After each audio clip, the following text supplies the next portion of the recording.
Hello and welcome. Let's learn how to bake peanut butter lovers granola bars. Please preheat your oven to 350 degrees Fahrenheit or 180 degrees Celsius and let's get started. Now you have a choice to make. You either want to use an 8-inch square pan, which is 20 centimeters, or a 9 by 13 pan, which is 23 by 33 centimeters. The 8-inch pan will give you a chewier, thicker granola bar, and the 9 by 13-inch pan will give you a thinner yet crispier granola bar. So that choice is completely up to you. I'll let you decide. Today we're going to make the chewier granola bars, so we're using the smaller pan.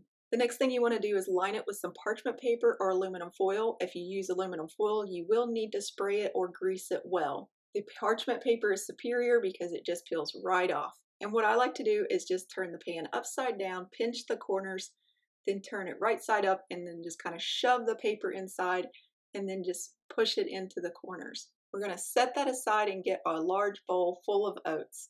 We want 3 cups, 240 grams, and we're just using the Quaker type, the ones that are just really cheap instant oats that you can find anywhere. We're going to add in some peanuts, and you can chop these up or you can use them whole. We want 1 cup, 113 grams. Next, you want to add in some peanut butter chips if you can find them, a half a cup or 113 grams. If you don't have peanut butter chips easily accessible, you could put in a couple tablespoons of peanut butter. To that, you're going to add in some chocolate chips, another half cup or 113 grams. The thing I like about weighing out your ingredients is you have a lot less stuff to clean up afterwards, just one bowl. Then we're going to add in some salt, and we're not going to add a lot of salt here, just a half a teaspoon, 2.5 grams. You may want to leave it out entirely if you are really sensitive to salt because peanuts are typically pretty salty. And then you just want to stir this together until it's kind of well coated. And the next thing we're going to do is add in some oil.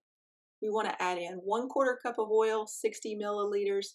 You can add any kind of oil you like. You can use canola, vegetable, you can use olive oil or even coconut oil or even melted butter. Toss it until it's well coated, and then you're going to add in your honey.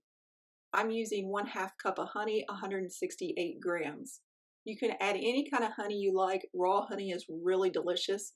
If you can find local stuff, I recommend it. But if you can't, the store-bought is perfectly good too. That's what I'm using here. The thing I like about weighing honey is you don't have a bunch of sticky utensils to deal with. You only have one bowl again. It's worth it. Then you're just going to set that aside and toss it until it's well coated once more.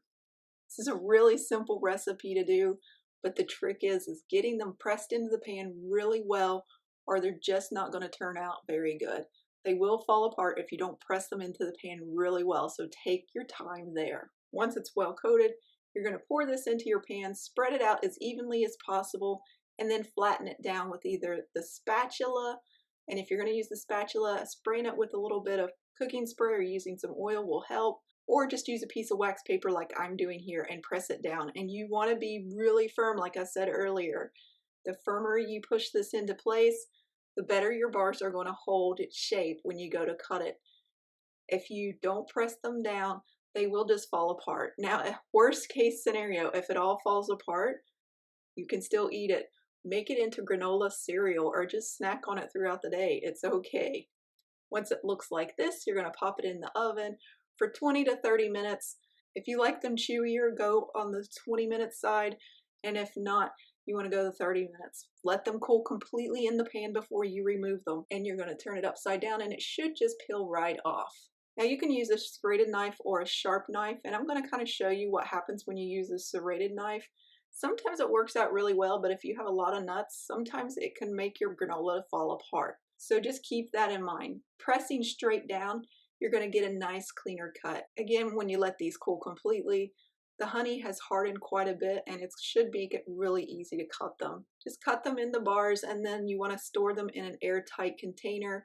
They last for about 2 to 3 weeks. As they age, they get softer. That's pretty normal. They'll be pretty crisp for a few days and then they just get softer as they age, and that's just the way sugars work in general. Look at this, isn't this wonderful? It's got a nice caramelized bottom and it just holds together really well.